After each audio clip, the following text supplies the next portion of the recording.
একটি সরকার জনগণ অনেক আশা করে মাত্র 1 মাস আগে নির্বাচিত করলো, আর সেই সরকার জনগণের উপর এই ধরনের জগদ্দল পাথরের মতো এইভাবে সামনে রমজান সামনে বিদ্যুতের দাম বাড়া এবং গ্যাসের দাম বাড়া, মানুষ স্পিকার, এটা অসহনীয়। জনাব মুজিবুল হক চুন্নু বলুন।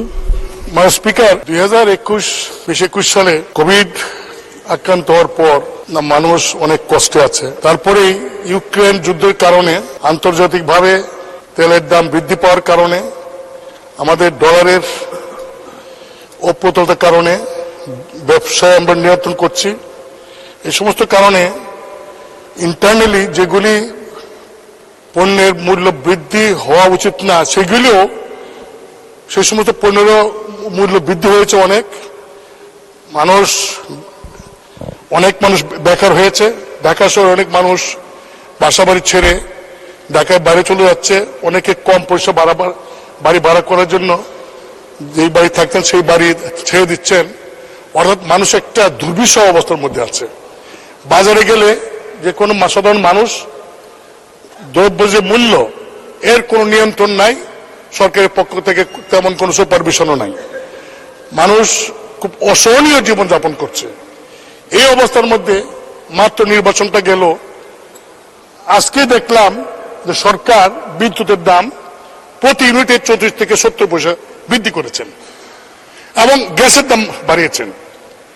স্পিকার, কারণটা বলেছেন যে ডলারের ডিভ্যালুয়েশন এবং ভর্তুকি কমানো। প্রশ্ন হলো যে আপনারা যে বাড়াবেন বলছেন একটা বদ্ধ ভাষায় সমন্বয়, বৃদ্ধি কথাটাও সরকার বলে সমন্বয় করা, কিন্তু আসলে তো মূল্য বৃদ্ধি এই বিদ্যুৎ এবং গ্যাসের। স্পিকার, আমরা জানি না এই বিদ্যুতের পার ইউনিট সরকারের উৎপাদন বা কিনতে কত খরচ হয় গড়ে, এটা আমরা জানি না।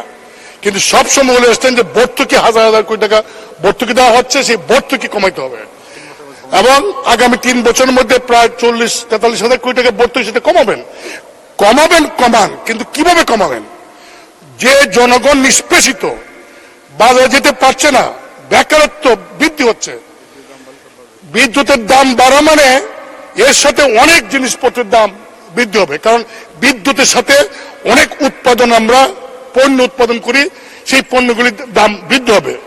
স্পিকার, গ্যাসের মূল্য বৃদ্ধি করেছেন। গাজীপুর এবং নারায়ণগঞ্জে অনেক গার্মেন্টস ফ্যাক্টরি সহ যে সমস্ত ফ্যাক্টরি গ্যাস নির্ভর, সেই সমস্ত ফ্যাক্টরিতে কিন্তু গ্যাস দিতে পারছেন না সার্বক্ষণিক। সেখানে 15 দিন গ্যাস দেন, 15 দিন দিতে পারেন না, এমনি ব্যবসায়ীরা লস, উৎপাদন কমে যাচ্ছে, সেখানে আবারও গ্যাসের দাম বৃদ্ধি করেছেন।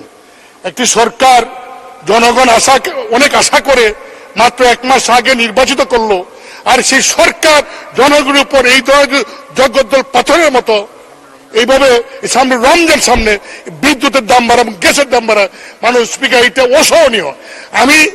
আমাদের দলের পক্ষ থেকে আমি সরকারকে বিনীতভাবে অনুরোধ করব যে অন্তত পক্ষে এই গ্যাসের দাম এবং বিদ্যুতের দামটা এই মুহূর্তে বৃদ্ধি করবেন না।